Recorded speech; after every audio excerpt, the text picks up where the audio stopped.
santet atau kiriman santet itu tidak mungkin tiba-tiba datang. Bagaimana prosesnya? Di video ini saya akan memberikan pemahaman baru kepada teman-teman semua. Silakan disimak ya. Oke, kita mulai. Yang pertama, kalau ada yang disantet, pasti ada yang menyantet, dan ada yang menyuruh untuk menyantet. Ya mungkin ada beberapa orang yang punya kemampuan itu sendiri, tapi jarang, biasanya meminta bantuan dari orang lain. Prosesnya begini, si pembenci kita itu menceritakan kepada ahli santet. Si ahli santet ini karena diceritakan bahwa kita sebagai yang disantet itu orang yang zalim dan sebagainya, diceritakan yang jelek-jelek lah, timbul simpati ya, akhirnya memutuskan untuk membantu si pembenci ini, membantu menyantet itu ya. Bagaimana prosesnya? Dari melalui ritual, biasanya si ahli ini akan memberikan sebuah tanda, bisa saja ya, air, garam, pasir, kerikil, dan lain sebagainya ya. Bisa untuk ditanam, bisa untuk disebar, bisa untuk di macam-macam ini ya. Nah, si pembenci ini akan ditugaskan untuk menyebar itu di lingkungan yang kita lewati. Kalau air bisa disuruh dipecahkan di samping rumah, di depan rumah. Kalau pasir bisa disebar di depan rumah. Kalau air itu bisa di sumur dan lain sebagainya. Intinya di daerah kita. Nah, gunanya itu sebagai sinyal, teman-teman. Sinyal untuk target. Jadi si ahli santet ini tidak mungkin akan tiba-tiba menyantet Anda, teman-teman. Tiba-tiba saya santet, enggak. Pasti ada sinyal.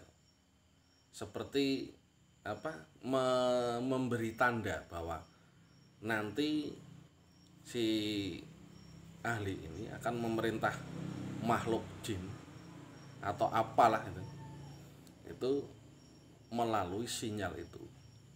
Kamu kerjakan tugas ini sesuai dengan target ini ya. Pasti sebelumnya si pembenci ini sudah dimintai syarat-syarat, teman-teman ya.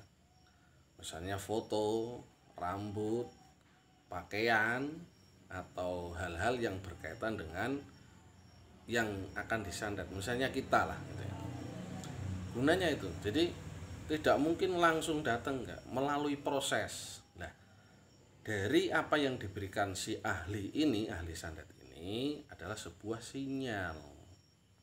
Sinyal ini yang dijadikan target untuk mengirimkan jin kepada kita. Nah, itu seperti itu. Jadi enggak langsung datang jeder, jadi melalui proses yang lama sebenarnya. Dan dari santet itu datang, itu tidak langsung bekerja. Kalau eksklusif bisa mahal, misalnya harganya mahal atau apa, itu bisa. Tapi kalau biasa, karena kan gini, biasanya si pembenci ini meminta biar hidupnya sengsara, biar hidupnya susah, ekonominya susah. Itu melalui proses yang lama. Karena apa? Keinginan pembenci ini kepada target, kepada kita misalnya, itu biar dia itu melihat kita itu sengsara, perlahan dan mereka itu puas. dengan apa yang kita alami, teman-teman ya. Jadi si pembenci kita ini akan semakin puas kalau melihat kita semakin sengsara. Bidang ekonomi hancur, senang. Kita sakit, senang. Jadi rata-rata santet itu nggak langsung mati, teman-teman.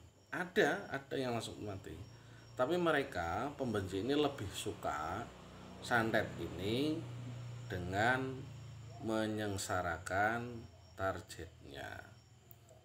Nah, melihatnya itu seneng, bangga, puas gitu ya.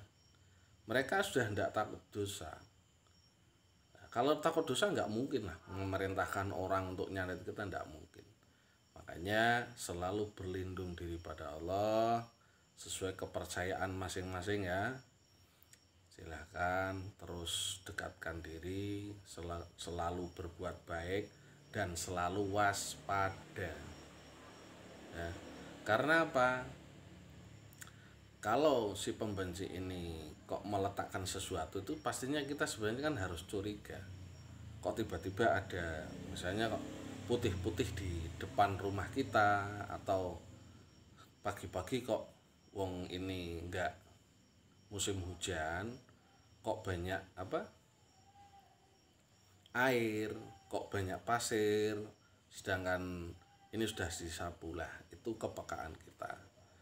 Semakin kita peka, semakin kita teliti, semakin kita memahami kondisi rumah kita, insya Allah hal itu bisa dicegah. Mungkin itu saja ya yang bisa saya sampaikan di video kali ini. Kita sambung nanti ke video berikutnya. Terima kasih. Salam.